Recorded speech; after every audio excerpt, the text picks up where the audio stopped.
Dieu sait qu'en dehors de lui, tout ce que tu as peut devenir ton Dieu. Alors, dans sa sagesse, il regroupe tout ce dont tu as besoin en lui-même. Ainsi, au moment où tu as assez à lui, les choses deviennent des sous-produits. C'est pourquoi Jésus parlait dans Jean 17, verset 3. Il dit, « Or, la vie éternelle, c'est qu'ils te connaissent, toi, le seul vrai Dieu. » Si tu le connais, la qualité de ta vie augmente. La qualité de ta vie est le reflet de la connaissance de Dieu que tu as. Plus tu connais Dieu, plus la gloire sort de toi, parce que c'est ainsi qu'il l'a conçu. Donc, toute personne qui veut accéder à quelque chose doit d'abord le voir, parce que c'est en le contemplant que tu es transformé. Si tu ne le vois pas, tu ne peux pas accéder à ce que tu es en train de chercher. Et si tu fais passer cette chose par un autre moyen, cette chose deviendra ton Dieu. Dans l'Ancien Testament, quand tu étudies la Bible, tu remarqueras que tous ceux qui commandaient un ordre de vie enviable avaient fait une rencontre avec Dieu. Ils étaient capables de qualifier cette rencontre. Cela ne te choque-t-il pas que tous les noms de Dieu que nous connaissons n'ont pas été envoyés du ciel? Ce sont les hommes qui ont nommé Dieu. Seuls quelques noms ont été donnés aux hommes dans l'Ancien Testament, comme lorsque Dieu a dit à Moïse, va leur dire, je suis celui qui suis t'a envoyé. La plupart des noms de Dieu viennent du fait que lorsqu'ils l'ont rencontré et qu'ils ont vu la dimension qui suivait, ils ont ensuite nommé cette dimension d'après ces rencontres.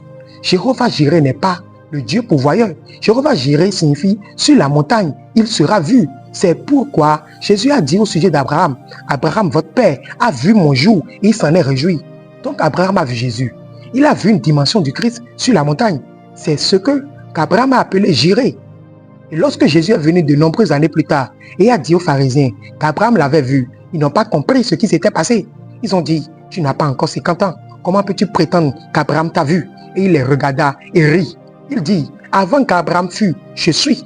Quand Abraham est monté sur cette montagne, il a vu une dimension. Cette dimension a été ce qui a produit la vie surabondante que vécut Abraham. La dimension de Dieu qu'il a vue a provoqué l'abondance. Ainsi, l'abondance en elle-même n'est pas la bénédiction. La dimension qu'il a vue était la bénédiction. Parce que chaque fois que Dieu veut te donner quelque chose, il te révèle une dimension. Et donc, toute personne qui veut quoi que ce soit doit poursuivre le but de voir Dieu. J'enseigne ainsi parce que cela va au-delà de te guérir d'une infirmité.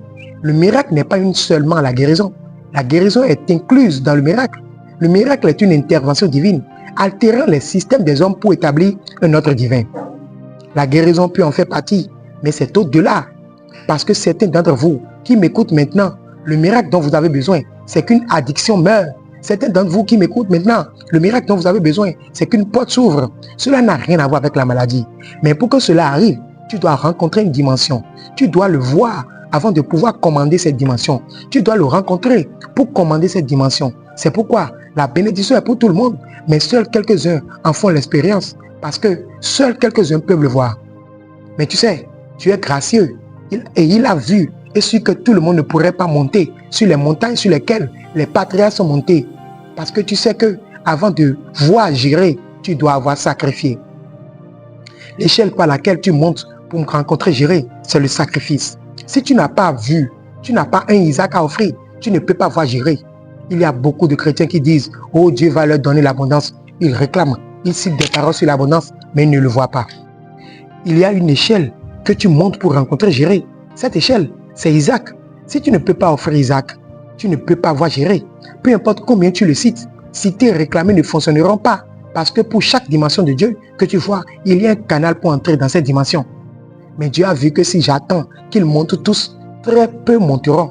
Alors, ce que Dieu a fait, c'est qu'il est descendu. Il est descendu, il n'a pas simplement descendu dans les paquets que les patriarches avaient. Quand Dieu est descendu, il a d'abord agrégé tous les paquets ensemble, afin que tu n'aies pas besoin de monter voir Jireh, monter voir Sabaoth, monter voir, etc. Il a approuvé tous les paquets ensemble et il a envoyé sur la terre.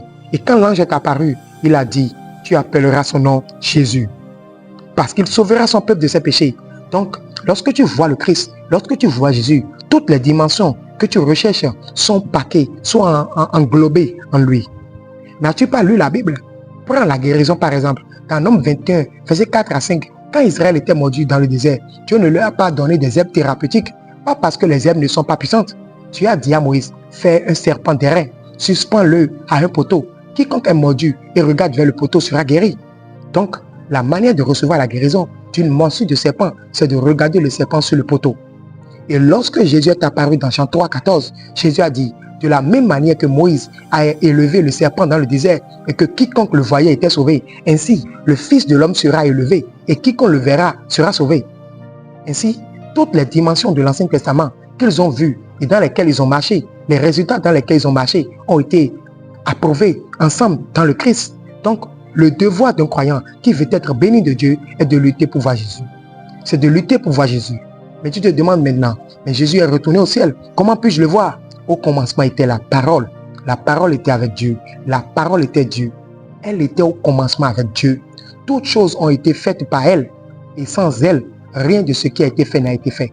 Et en elle était la vie. Et la vie était la lumière des hommes. La lumière brille dans les ténèbres. Et les ténèbres ne l'ont pas comprise. Ainsi, il était la parole avant de devenir une entité incarnée. Car c'est par cette parole, au verset 14, qui est devenu chair, que l'on peut voir Christ.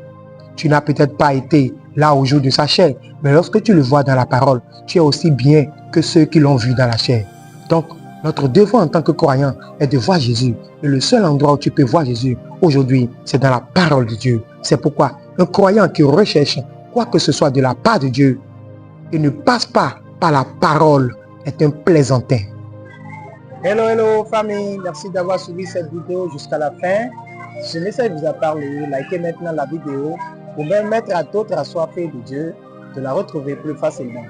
Abonnez-vous à la chaîne Eliel Kabod et surtout, laissez un commentaire pour nous dire d'où vous nous suivez et partagez votre expérience avec nous. En partageant ces vidéos, vous participez activement au réveil en Afrique francophone pour la gloire de Dieu et l'avancement de son royaume.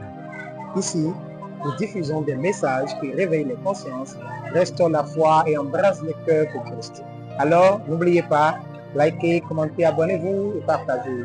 Que Dieu vous bénisse abondamment et à la prochaine.